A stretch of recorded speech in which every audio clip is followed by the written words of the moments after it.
Well guys, it is finally that time of year. I'm about to get the winter uncovered and start getting it ready for the summer season.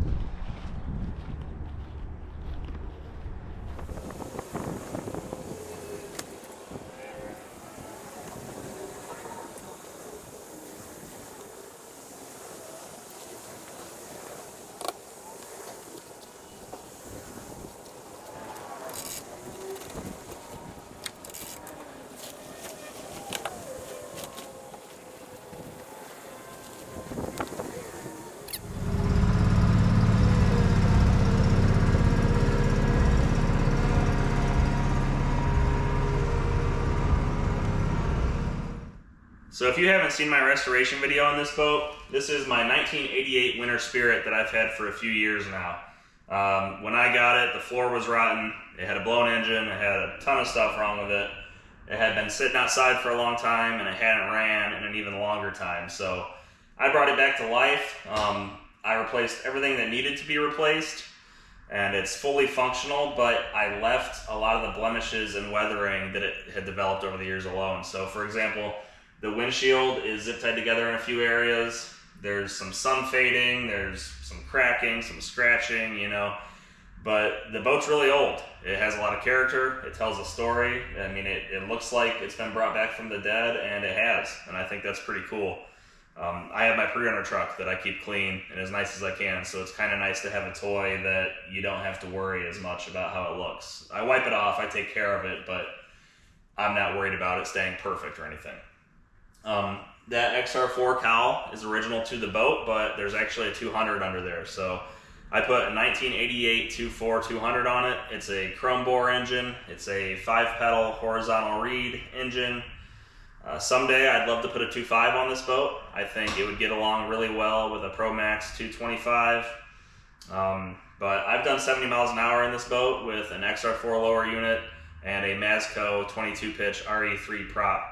I know for a fact it would go faster with a chopper, but the Masco gets out of the hole so much better that I just run that prop all the time. I've broken a few XR4 lower units now, so the one that's on it is actually broken. I have a 1:8:7 gear ratio big case lower unit I'm about to put on, and we may have to switch prop pitch.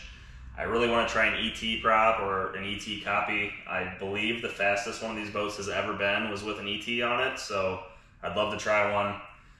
I may end up doing a nose cone on the lower unit and raising it up more. I will probably be doing an offshore style exhaust on the midsection. I have a bunch of plans that'll happen over time and as this thing evolves, as the toys always do. But yeah, I want to clean this thing up a little bit, knock out some maintenance on the engine, put that lower unit on, and then let's go get this thing in the water. All right guys, so at the end of the year last year, this thing started getting hard to start for some reason, and I don't know why, because this engine usually just fires right up super easily. So I pulled the plugs out, I checked compression, I checked spark, I put some new spark plugs in it, I changed all the vacuum lines, replaced a few of the fuel lines, and I put a bunch of fresh fuel in it. So I'm about to try to fire it up for the first time this year and see what happens. That lower unit's broken, so I don't care about hooking water to it. I don't care about the impeller, and I'm not going to run it long enough to get hot anyway. But let's see if this thing fires up. And if it doesn't, then I'll probably have to pull the carbs off, clean the carbs really good, and get a good look at the reeds. But yeah, I mean, there's not much to these things, so let's see what happens. Oh, I better pump it. I didn't even think about it. It's been a while.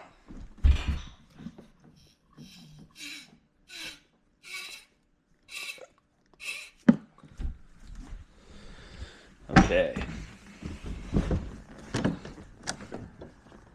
Here we go. I'm gonna give it some fuel first.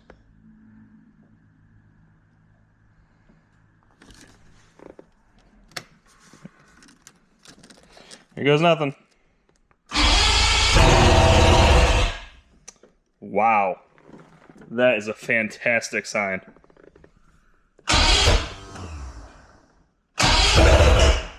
Oh, come on, baby.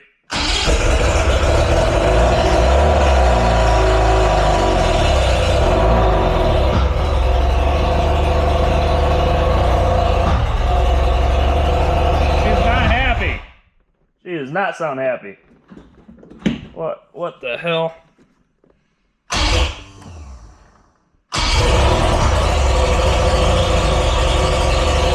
Okay.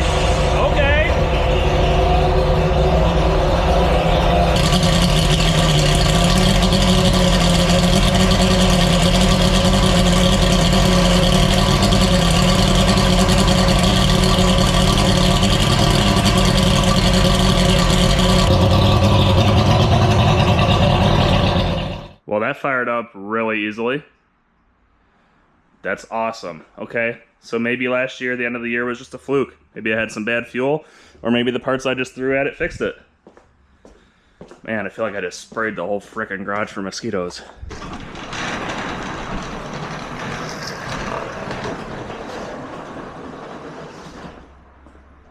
See how she refires.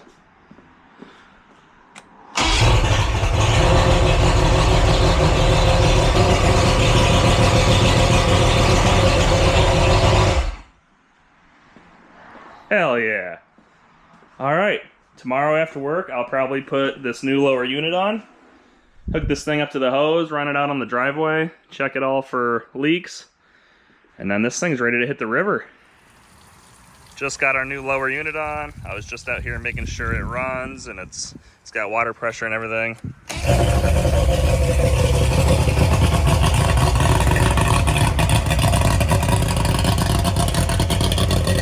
It's sounding right now.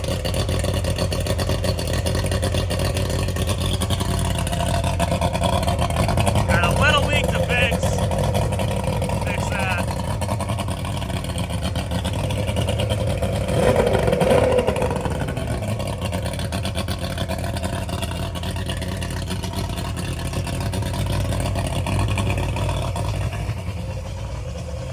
Check it out, lower unit.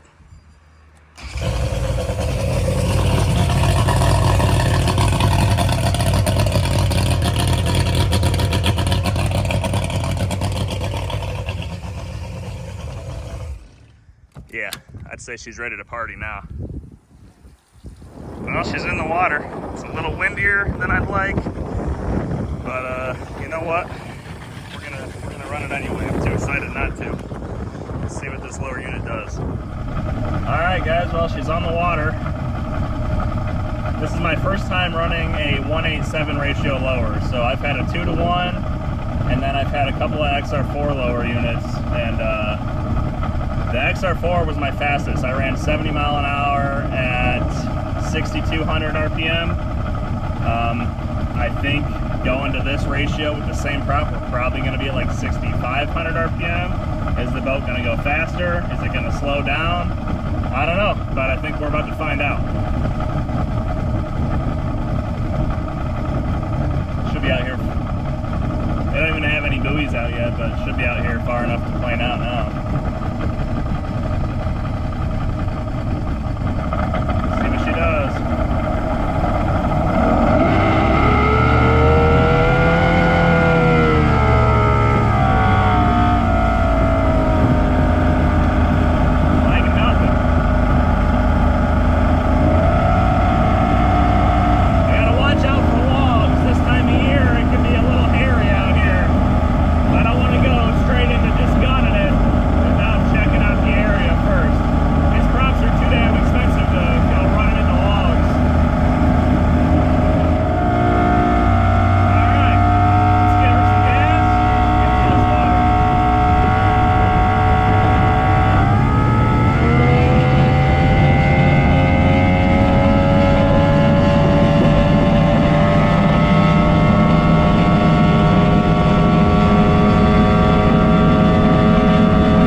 want to say with the last setup in these conditions, that probably would have ran 68. I mean, probably.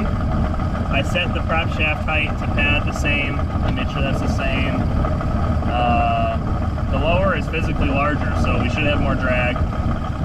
So I was kind of hoping that with a little more RPM it should go faster, but that might not be the case. We'll see. I'd really like to try a 24 pitch prop on this now and see what it does. And I want to try an ET or like an Eagle Free, something that shape and design. But yeah, seems to be running good.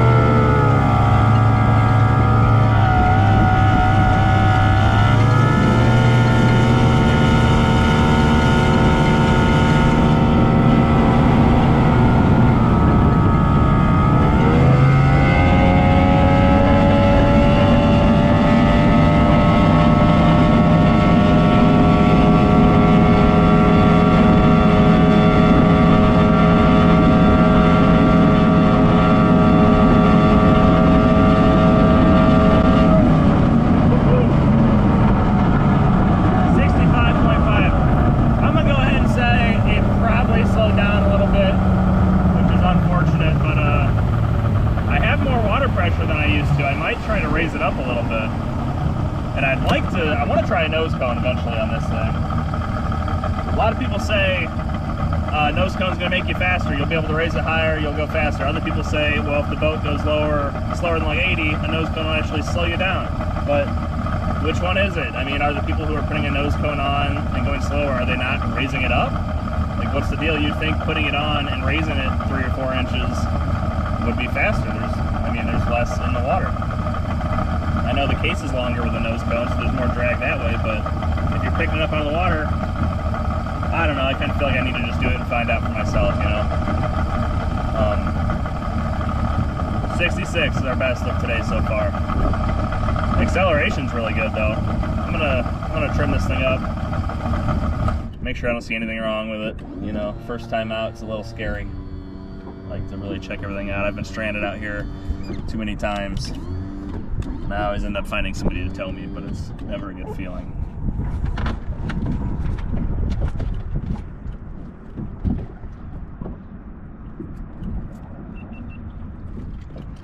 Ooh, let's go!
XR4 loop, my last XR4 lower unit, reverse did not work at all, like since the day I bought it. So I went pretty much all of last summer without any reverse. Yeah! It's nice to have. I got so used to not having it, but there's a couple times coming up to the dock where it's a little scary feeling to know that you can't smash reverse if you absolutely have to.